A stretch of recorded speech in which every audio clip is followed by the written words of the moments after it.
Hi, folks. This is Don Meissner with the North Country Fishing Report. I would like to start highlighting certain places, maybe once a month, maybe every week, I don't know, and tell you about places that we really don't talk about, or I think has its own little world that I think would be special for you to experience. And so what I want to talk about today is the Indian River lakes they're just over the border of St. Lawrence County, but there's a number of them. If you could target them by looking on your map or going online and seeing where Teresa is. It's not that far away, and around Teresa, there's all these lakes that were formed, probably a lot of them glacially, way back in time.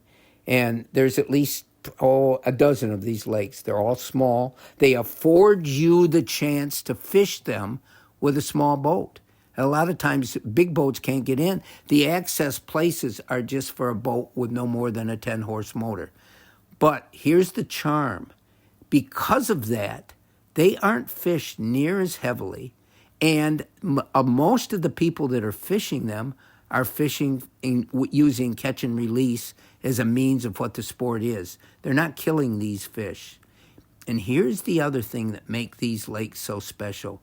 Most of them hold every kind of fish because a lot of them are very deep, as well as having wonderfully fertile, shallow shorelines.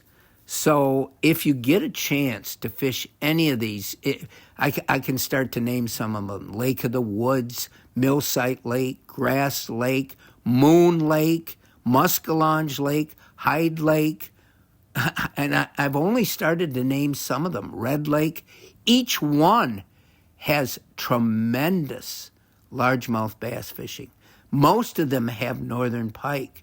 Most of them have wonderful panfish populations.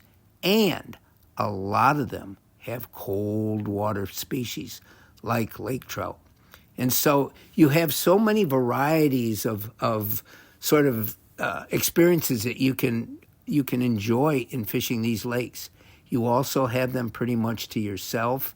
And again, we have so many different waters. And by living in this area, you get to go to places that most people couldn't go.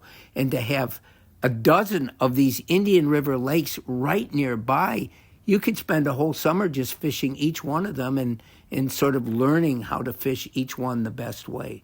So that's my tip of the week, is if you haven't discovered the Indian River lakes, you really should, because I think it's some of the finest fishing we have in the North Country. Until next time, folks, this is Don Meissner with the North Country Fishing Report.